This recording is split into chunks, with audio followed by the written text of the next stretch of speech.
These are the parts of analog camera. Shutter speed ISO. Shutter speed ISO refers to the length of the time the camera shutter remains open to expose light into the film or sensor, affecting the brightness and motion blur in image. 2. Shutter release button is a control on a camera that initiates the exposure process by opening the shutter, allowing light to reach the film or sensor. 3. Film advance lever. Film advance lever is a mechanism on film cameras that manually advances the film to the next frame after a photo is taken. Frame counter. Frame counter is a display on camera that indicates the number of exposure taken on a roll of film or the number of shots captured on a digital camera. Neck strap eyelet. Neck strap eyelet is a small loop or attachment point on a camera body where a neck strap can be securely fastened. Hand grip. Hand grip is a portion of a camera designed for securely handling, providing a comfortable space for the photographer's hand to hold the camera steady. 7. Self-timer lever. Self-timer lever is a control on a camera that activates a timer, allowing the photographer to set a delay before the shutter is released. 8. Lens release button. Lens release button is a control in the camera body that allows the user to detect the lens from the camera. Hot shoe contact. Hot shoe contact is a mount on the top of a camera that allows for the attachment of external flash units or other accessories. Film rewind crank is a manual lever or a knob on a film camera that is used to rewind the exposed film back into its cartridge after shooting. Film rewind knob is a component on a film cameras that allows the user to manually rewind the exposed film back into its cartridge. Film speed window is a small transparent or semi-transparent area on a camera that displays the film speed rating or ISO of the loaded film. Aperture ring is the opening in a camera lens that controls the amount of light entering the camera. Distance scale is a measurement indicator found on camera lenses that show the distance to the subject in focus. Focusing ring is a circular control in a camera lens that allows the user to adjust the focus distance of the lens. Depth of field preview lever is a control on a camera that allows the photographer to see the effect of the aperture setting on the depth of field before taking a shot.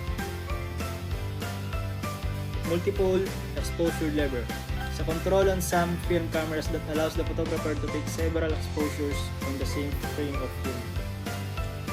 Exposure measurement button is a control on a camera that activates the light meter to assess the scene's brightness. And these are the parts of back analog camera. Viewfinder eyepiece is the part of camera through which the photographer looks to compose and focus the shot. Rewind fork is a mechanism in film cameras that engage with the film spool during rewinding process. Film cartridge chamber is the compartment within a camera that holds the film cartridge. Battery chamber lid is a cover that secures the battery compartment of the camera. Tripod socket sa threaded mounting point on a camera body that allows for the attachment of a tripod or monopod. Film guide is a component in cameras or projectors that helps to ensure the film moves smoothly and stays properly aligned as it advances through the device. Film sprockets are small holes along the edges of photographic or motion picture film. Camera back is the rear part of camera body that can typically be opened to load and unload film.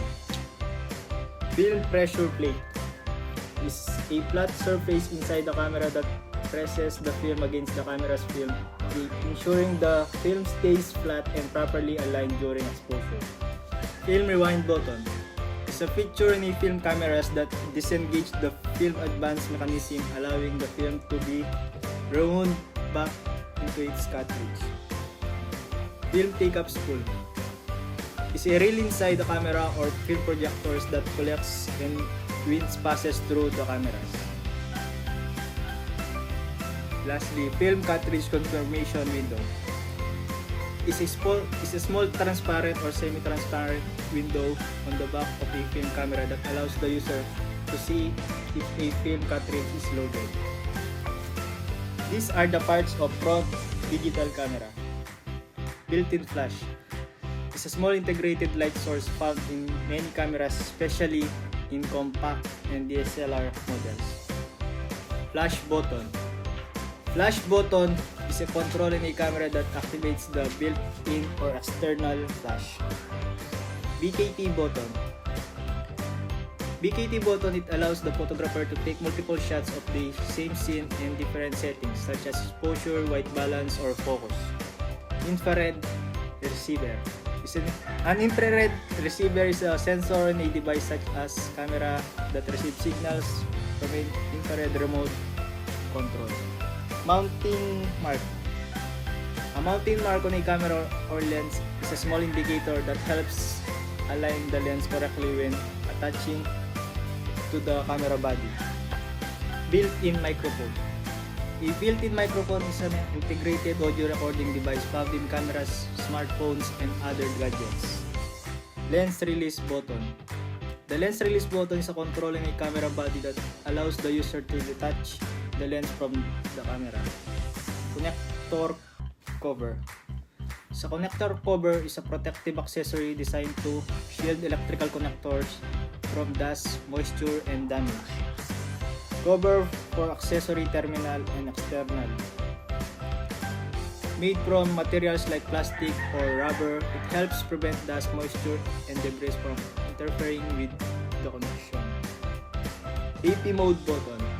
The AP mode button is a control feature on a networking device such as routers or access points that allows the device to switch into access point or AP mode. Focus mode selector. In a camera is a control that allows the user to choose between different focusing methods or capturing image. Lens.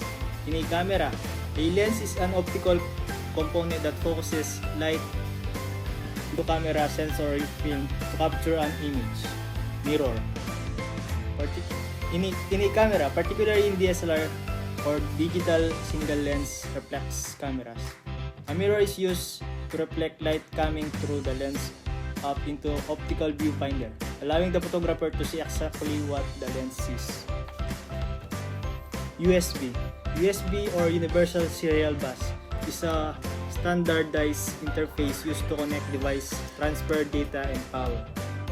AV or audio video, the first technology that transmit both audio and video signals, allowing devices such as television, projectors, and speakers to communicate effectively. HDMI connector or high definition multimedia interface. In a digital interface that transmits high quality audio and video signals over a single cable. Accessory terminal is an additional electrical connection point in a device or system, often used to connect auxiliary equipment. Connector for external microphone. These connectors enable high quality audio input or allowing users to capture clearer sounds for recording, broadcasting, or live performances. And these are the parts of back digital camera. Viewfinder eyepiece.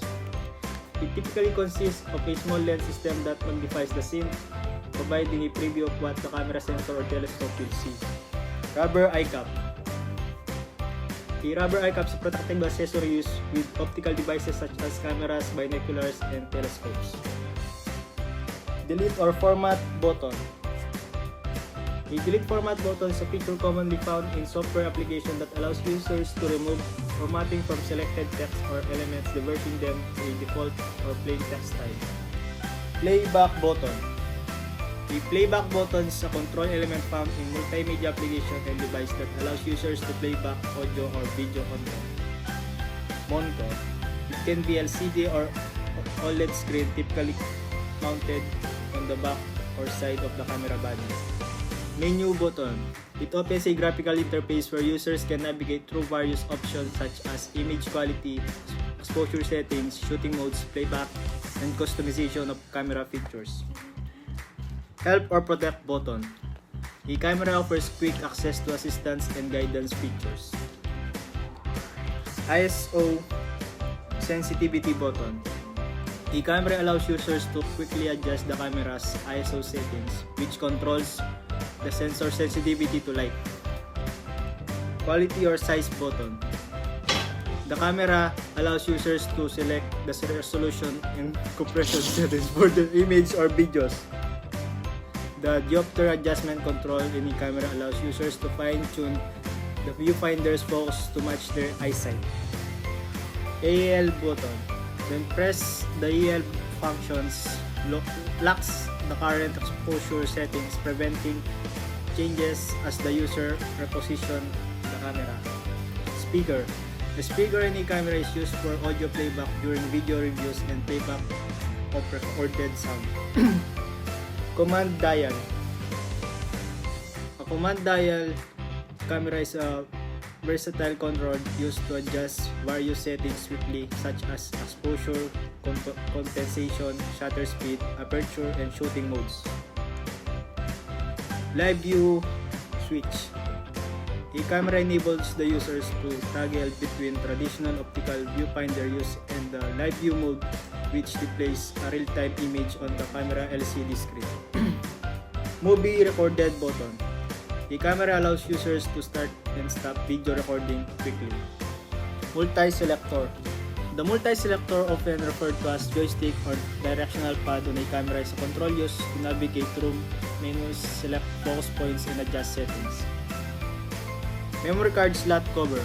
This cover prevents dust, moisture, and debris from entering the slot, ensuring the card remains securely and placed during use. OK button.